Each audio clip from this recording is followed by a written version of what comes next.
Okay, it is May 1st, 12:04, and I'm getting ready to go with my friend Sebastian on our inaugural creative picnic, which is something we just created a couple days ago when Sebastian texted and said, hey, we should go on a picnic in Beacon Hill Park. So we're going to gather up a bunch of creative stuff, take it to the park and have a picnic, and we're each gonna try and do something creative. So Sebastian will probably bring his art, maybe his paint set, definitely his sketchbook, and sketch something, or he might write. I know he's been working on some creative writing projects, and I think I'm gonna bring my journal for sure, my iPad. I might try and do some writing on there. I have some script work that I need to do, but I don't want this to be like a work session, so I might put the script work to the side for now and kind of do something like purely indulgent and purely like vivifying for my creative self, because school's over, thank goodness. We finished final season. I finished my last final last week, and then I took a trip to Vancouver to see my friends, and now I'm back home, getting back into the swing of things, and I think I deserve just some like pure creative time. So I'm gonna bring you along on our picnic. So this is my outfit for the day. It is a lace skirt that I picked up recently, a white cardigan that I thrifted a couple years ago, and my staple piece, this vest, which is my favorite piece in my wardrobe, easily for the last like 3 years. I wear it all the time because I love the pop of color. I think it's so flattering and fun, and it's just like my favorite piece ever. And then I have a necklace which I made, which I'll throw in a close-up of. And red tights, because I think red tights make any outfit 10 times better. I spent the morning like very lazily working in my scrapbook, which I've been wanting to do for so long because it kind of fell off. I was doing it quite a bit in first semester, and then in second semester things kind of got crazy and it fell off. So I'm a little behind, but I finally scrapbooked about my experience at the Emerging Artists residency that I did last September, and I'll just give you kind of like a basic showing. Ooh. I'm losing pages.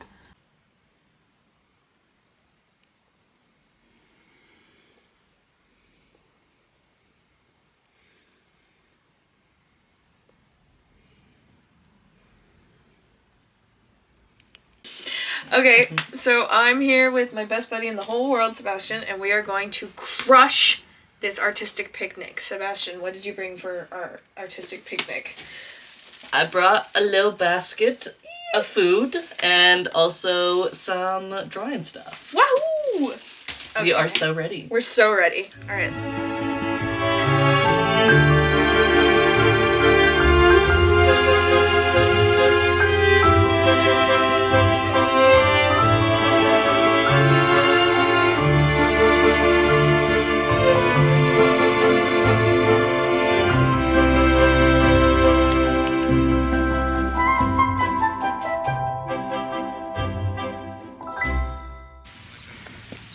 Okay, so what do we have here? We have our mini eggs, we have our Tim Tam biscuits, popcorn, corn nuts, grilled cheese sandwiches, and sparkly lemonade. And I think that's a pretty decent haul. We got strawberries. And strawberries. And raspberries. And raspberries. Brilliant.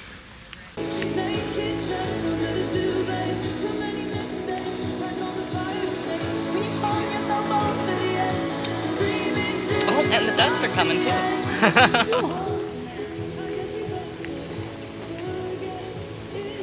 We're surrounded.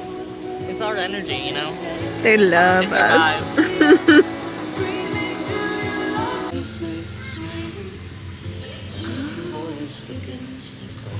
What are you doing? I'm writing. Just a random? Yeah, I'm reflecting on a poem I read. I see. What poem? It's in one of my books, actually.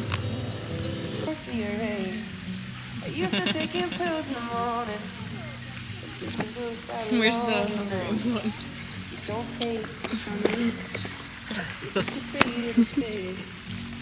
Ah, cute. While it's still nice out, I'm going to read the poem that I've been reflecting on. It's a poem by Rabia, which Daniel Ladinsky writes. Rabia of Basra is without a doubt the most popular and influential female Islamic saint and a central figure of the Sufi tradition. She was born nearly 500 years before Rumi, and although it is rarely said, she, perhaps more than any other poet, influenced his writings. This is a poem by her called I Hope God Thinks Like That. It's a short poem. There is a dog I sometimes take for a walk and turn loose in a field. When I can't give her that freedom, I feel in debt. I hope God thinks like that and is keeping track of all the bliss he owes me.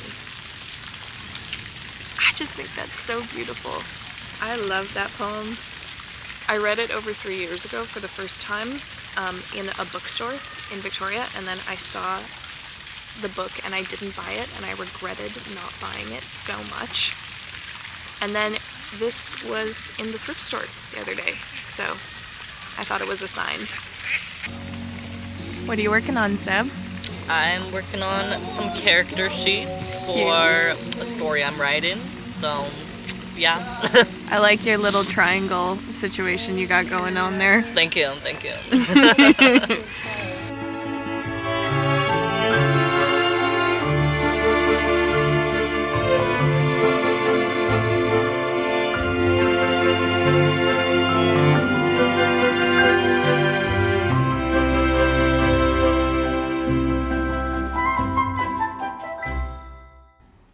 Okay, so Seb and I got back from the park about an hour or two ago, and he had to run because he had a bus to catch.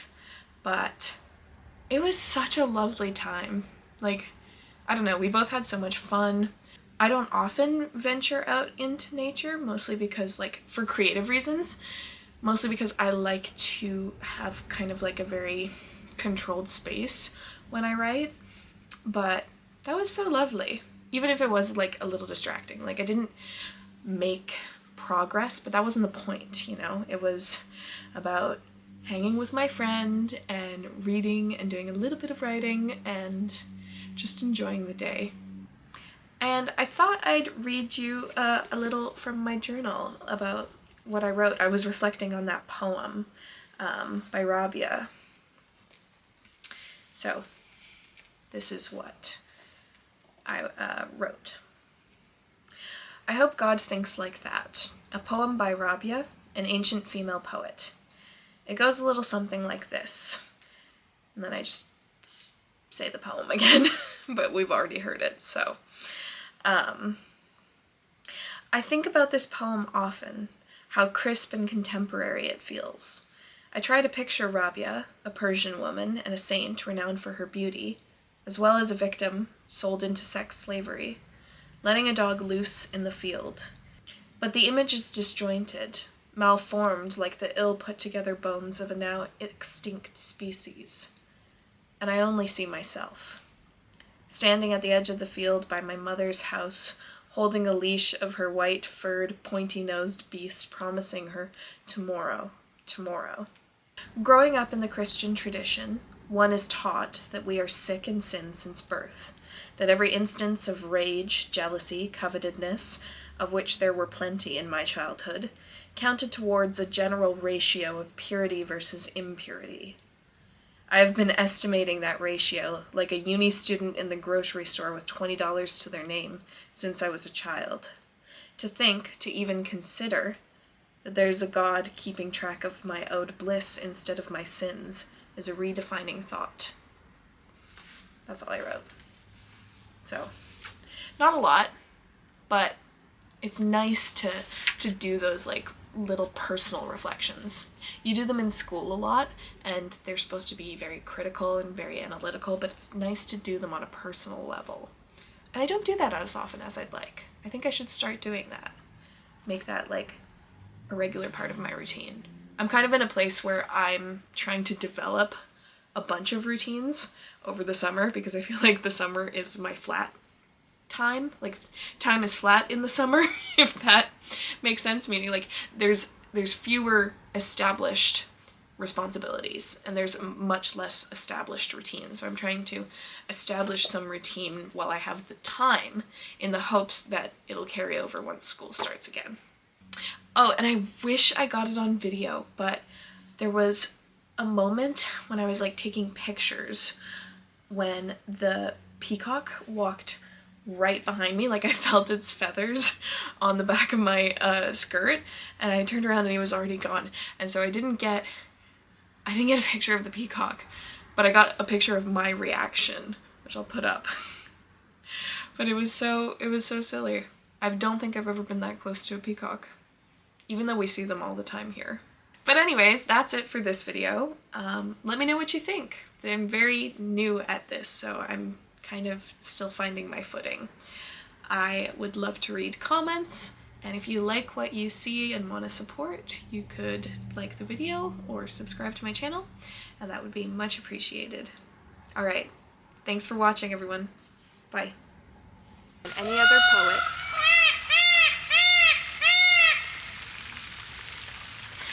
Most people have to deal with like cars going by in their videos, so I think it's funny that peacocks are the main sound distractor here.